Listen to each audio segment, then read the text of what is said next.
Hello friends, आप देख रहे हैं आपका चैनल शेयर बाजार विद आयुष। तो दोस्तों, कल सैनस्टार आईपीओ की लिस्टिंग होने वाली है। किस तरह की लिस्टिंग होगी, हम इसके बारे में दोस्तों इस वीडियो में बात करेंगे। सो फ्रेंड्स, सबसे पहले तो जिन लोगों को मिला उन सबको कॉन्ग्रेचुलेशंस। ये बात ध्यान रखिएगा, आपको 95 रुपीज़ का एक शेयर मिला है। कितना शेयर्स मिले अकॉर्डिंग टू लॉट अगर मैं बात करता हूँ, तो अगर आपने रिटेल में लगाया तो आपको 150 शेयर्स मिले हैं, और अगर आपने एच में लगाया तो उसके मल्टीपल में आपको शेयर्स मिल चुके होंगे। दोस्तों, जो इशू था वो कुल मिलाकर 510 करोड़ का था, जिसमें से फ्रेश इशू का पोर्शन था और ऑफर फॉर सेल का पोर्शन था। फ्रेश इशू का पोर्शन ज़्यादा बड़ा था और ऑफर फॉर सेल का पोर्शन छोटा था। देखिए, जो भी इशू फ्रेश इशू आता है ज़्यादातर वो माना जाता है कि देखिए अच्छा रहता है, बिकॉज फ्रेश इशू का मतलब ये कि कंपनी को पैसों की नीड है, एंड जब कंपनी को खुद को पैसों की नीड होती है तो डेफिनेटली कंपनी वैल्यूएशन सही सेट करती है। तो यहाँ पर अगर आप देखेंगे तो ज़्यादा बड़ा पोर्शन किसका है, वो है फ्रेश इशू का। ऑफर फॉर सेल का तो 113 करोड़ का ही पोर्शन है। तब समझ सकते हैं कि कंपनी को खुद को पैसे की नीड थी।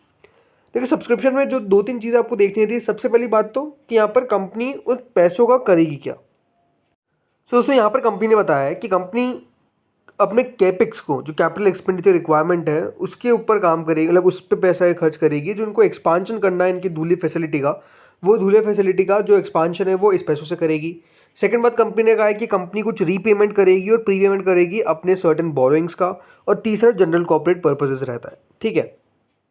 इसके बाद दोस्तों जो चीज़ हमको देखनी थी वो है कंपनी के फाइनेंशियल्स। अब अगर आप कंपनी के फाइनेंशियल्स देखेंगे तो ग्रोथ तो काफ़ी अच्छी देखने को मिली।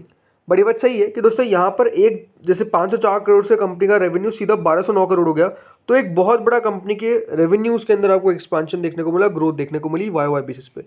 बट इसका थोड़ा सा रेवेन्यू में अगर आप देखेंगे तो डिक्लाइन नजर आया, 1209 करोड़ से घटकर 1081 करोड़ करेगा। तो यहाँ पर दोस्तों कंपनी का जो रेवेन्यू है वो घट गया। बट प्रॉफिटेबिलिटी अगर आप देखेंगे तो कंपनी की 15 करोड़ थी, ऑलमोस्ट 16 करोड़, देन 41 करोड़ हो गई, देन 66 करोड़ हो गई। प्रॉफिटेबिलिटी में कंटिन्यूसली आपको एक इंक्रीज देखने को मिल रहा है। राइट, यहाँ पर लगातार आपको एक बढ़त देखने को मिल रही है, बात साफ दिखती है। कंपनी के ऊपर बोरिंग ऑलमोस्ट दोस्तों 127 करोड़ की है एज ऑफ नाउ, यहाँ पे नजर आता है।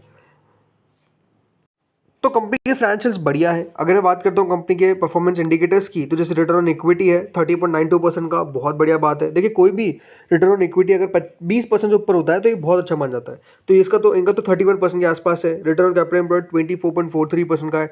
डेट टू इक्विटी काफ़ी अंडर है, 0.5 का है। देन यहाँ पर कंपनी का जो मार्जिन है, पैट मार्जिन, इसके ऊपर कंपनी को काम करने की जरूरत है, ये बात साफ नजर आती है। अब दोस्तों जो चीज़ हमको देखनी है, हम बात करेंगे वैल्यूएशंस की आगे, लेकिन उससे पहले देखते हैं सब्सक्रिप्शन कितना आया था।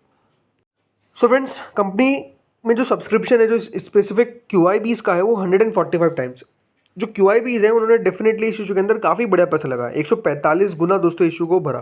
कुल मिलाकर 14,863 करोड़ रुपीज़ जो है वो बेसिकली यहाँ पर QIBs ने इस इशू के अंदर लगाए। यानी आप समझ सकते हैं कि जो QIB कैटेगरी है वो डेफिनेटली काफ़ी बढ़िया तरीके से सब्सक्राइब करती हुई दिखी ये इशू, ये बात साफ दिखता है। 145 गुना कोई छोटा मोटा देखे टाइम्स तो है नहीं, 145 टाइम्स काफ़ी ज़्यादा है। और ज़्यादातर देखिए, हमेशा मैं कहता हूँ कि QIB के सब्सक्रिप्शन को देखना है आपको कि QIB कितना पैसा लगा रहे हैं। तो QIB ने तो बहुत अच्छा पैसा लगाया। होता क्या है इसका मतलब, 145 गुना अगर लगाया QIB ने पैसा, तो इसका मतलब ये तो है नहीं कि हर एक QIB को पैसा मिलेगा, ऑब्वियसली बात है नहीं। बट इसका मतलब ये होता है कि चांसेस है कि दोस्तों फॉलो बाइंग आपको देखने को मिले QIBs की। खरीदारी जो है वो बेसिकली लौटती हुई नजर आए इसके अंदर आफ्टर 10, यानी इसके लिस्टिंग के बाद हो सकता है कि QIBs की बाइंग हमको देखने को मिले, इस प्रकार की एक्सपेक्टेशंस रहती है। इसके अलावा HNI कैटेगरी 136 टाइम सब्सक्राइब हुई और रिटेल कैटेगरी 24 टाइम सब्सक्राइब हुई। तो यहाँ पे अगर आप देखेंगे हर एक कैटेगरी काफ़ी बढ़िया सब्सक्राइब हुई। कुल मिलाकर 83 टाइम्स ये हमको इशू सब्सक्राइब होता हुआ दिखा। 29,000 करोड़ रुपीज़ इस इशू को रिसीव हुए, जो अपने आप में काफ़ी दमदार था, काफ़ी शानदार था। ठीक है, अब वैल्यूएशंस की बात करते हैं। अब देखिए, जो कंपनीज यहाँ पर है वो डेफिनेटली कोई एग्जैक्ट हम हर कंपनी को मैच नहीं कर सकते। तो जैसे अगर आप गुजरात अंबुजा एक्सपोर्ट को देखेंगे तो ये 18.65 की पी पर ट्रेड करता है, सैनस्टार 20 की पी पर अपना IPO लेकर आया। एक कंपनी दोस्तों गुलशन पॉलीऑल्स, जो ऑलमोस्ट दोस्तों 73 की पी पर ट्रेड करता है। वैसे एक और कंपनी है सुखजीत स्टार्च एंड केमिकल्स, ये दोस्तों 15 की पी पर ट्रेड करती है। तो आप समझ सकते हैं कि यहाँ पर एग्जैक्ट कंपेरिजन हम हर कंपनी का नहीं कर सकते हैं। तो वैल्यूएशन हमको इसी तरीके से देखना रहेगा, राइट। अब देखते हैं यहाँ पर ग्रे मार्केट कितनी है। तो देखिए, ग्रे मार्केट जो है वो करेंटली 27 रुपीज़ के आसपास आपको ट्रेड करती हुई दिख रही है। 27 रुपीज़ का मतलब क्या है? 27 रुपीज़ का मतलब है कि दोस्तों आपको ऑलमोस्ट 28.42% का प्रॉफिट जो है वो देखने को मिल सकता है इस इशू के अंदर, इस प्रकार की एक्सपेक्टेशन से। अब ग्रे मार्केट में देखिए, गिरावट के पीछे का बड़ा रीज़न है जिस तरीके से मार्केट्स में हमको स्पेसिफिकली अगर देखेंगे तो उतनी तेज़ी देखने को नहीं मिली। और जिस दिन बजट आया उस दिन मार्केट जरूर थोड़ा सा करेक्ट हुआ, but mid cap small cap उस दिन करेक्ट हो गए। तो उसके बाद से अगर आप देखेंगे तो ग्रे मार्केट में कोई खासा रिकवरी हमको देखने को नहीं मिल पाई। मिड कैप स्मॉल कैप चल गए, बट उसके बावजूद भी यहाँ पर बहुत बड़ी रिकवरी हमको देखने को नहीं मिली। और जो हाई लगा था इस ग्रे मार्केट का, जो शुरुआत में लग गया था, बट उसके बाद जब लगातार हमको गिरावट देखने को मिली थी, तो जैसे ही देखिए IPO क्लोज हुआ, ग्रे मार्केट 36 रुपीज़ पे चले गई थी। और उसके बाद दोस्तों अगर आप देखेंगे तो लगातार डिक्लाइन किया, अब 27 रुपीज़ पे करंटली ट्रेड कर रही है। सो आई थिंक ग्रे मार्केट में ज़रूर गिरावट है, बट आई डोंट थिंक कि देखिए यहाँ पे ज़्यादा चिंता करने वाली बात है। प्रॉफिट अगर आप देखेंगे तो नो डाउट 28.42% ग्रे मार्केट बता रहा है, बट कितना हो सकता है अब इसके ऊपर मैं बताता हूँ। सो देखिए, इशू का जो प्राइस बैंड है वो आपको पता है 95 रुपीज़ का है। GM पे चल रही है करंटली 27 रुपीज़, यानी 122 रुपये पे लिस्ट हो सकता है। 27 इंटू अगर मैं 150 करता हूँ तो बात साफ नज़र क्या आती है कि profitability according to present grey market है करीबन 4050 रुपये आपको पर लॉट मुनाफा होता हुआ दिखेगा। लेकिन मेरा व्यू क्या है? मेरा व्यू ये है कि करीबन दोस्तों ये 117 से 131, 117 से 131 तक आपको लिस्ट होता हुआ दिख सकता है। मैं क्यों कह रहा हूँ ऐसा? उसके पीछे का रीज़न सिंपल सी बात है। देखिए, मार्केट्स देखने पड़ेंगे किस तरीके के हैं।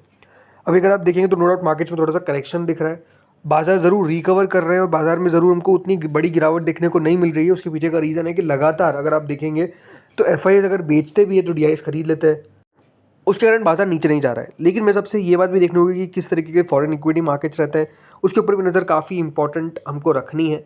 बट मेरे सबसे ये 117 रुपये से नीचे लिस्ट नहीं होना चाहिए, बिकॉज वैल्यूएशन वाइज इतना कंफर्ट दिखता है। अब 117 का मतलब क्या है, ये बात ध्यान रखिएगा। 117 जो मैं बता रहा हूँ, इसका मतलब ये कि मिनिमम 22 रुपये ऊपर लिस्ट होना चाहिए अपने इशू प्राइस से, या जो मिनिमम प्रॉफिट है उसके हिसाब से 3300 रुपये के आसपास बनता है। और मैक्सिमम कितना हो सकता है? मैक्सिमम मेरे हिसाब से 36 रुपीज़ अपने जो इशू प्राइस है उससे ऊपर, यानी जो मैक्सिमम प्रॉफिट है वो 5400 तक देखने को मिल सकता है। इस तरीके का दोस्तों जो व्यू है वो बेसिकली मेरा बनता हुआ नज़र आ रहा है, और ये मेरा व्यू है जो आपके सामने पेश किया। यानी प्रॉफिट जो है वो आपको पर लॉट 3300 से 5400 के बीच में होगा, और 117 से 131 के बीच में लिस्ट होगा। 131 के ऊपर लिस्ट होना मुश्किल लगता है। क्यों? बिकॉज प्रेजेंट सिनेरियो अगर आप देखेंगे तो उतना ज़्यादा फेवर में नहीं है। बट मेरे जब से 117 के नीचे भी लिस्ट होता हुआ नज़र नहीं आएगा। अगर 131 के ऊपर लिस्ट हो 131 के, देन बट आपके मजे ही मजे, राइट? सबसे बढ़िया बात, अच्छी लिस्टिंग हो जाएगी। बट हाँ, 170 से नीचे लिस्ट नहीं होता हुआ दिखता है ये मुझे। 115 आप लोअर रेंज ले सकते हैं, इसके नीचे तो मुझे लगता नहीं है कि ये लिस्ट होता हुआ नजर आएगा, बिकॉज जिस तरीके का सब्सक्रिप्शन है, अगर उससे नीचे लिस्ट होता है फिर तो सब्सक्रिप्शन का कोई मतलब ही क्या है, राइट? तो इस तरीके से मेरे सबसे व्यू है। और जैसे मैंने कहा, वैल्यूएशन वाइज ठीक है, कंपनी के फंडामेंटल्स ठीक दिखते हैं। इस पूरे इंडस्ट्री के अंदर ग्रोथ कंपनी को काफ़ी बढ़िया दिख रही है, और कंपनी का स्पेसिफिक प्रोडक्ट्स काफ़ी बढ़िया करते हुए नजर आ रहे हैं। आई थिंक ये एक सबसे बड़ा कंपनी के लिए हम कह सकते हैं बढ़िया पॉइंट है, जो आई थिंक कंपनी खुद भी देख रही है। बट लेट्स सी क्या होता है, कल कहाँ पर लिस्ट होता है। बट मेरा व्यू तो यही है। आप लोग बताइएगा आपका व्यू क्या है। अगर आपको इस वीडियो में समझ में आया तो, अच्छा लगा हो तो प्लीज़ लाइक करिएगा, चैनल से पहली बार जुड़े सब्सक्राइब करिएगा, एंड डेफिनेटली वीडियो को शेयर भी करिएगा जिनके पास आया है ये IPO। और ज़रूर हाँ, उन जिनको नहीं मिला है वो क्या करें? सिंपल सी बात है, वेट एंड वॉच, देखते रहिए स्टॉक को। अभी जल्दबाजी ना करना, ये बात आपको मैं कहूँगा। 1-2 दिन हमेशा दोस्तों लिस्टिंग के बाद जो नए शेयर होते हैं उनसे दूर रहिए।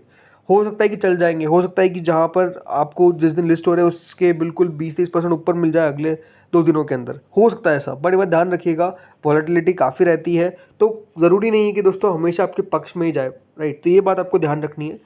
तो फ्रेंड्स, इस वीडियो में इतना ही था। Thank you friends watching this video.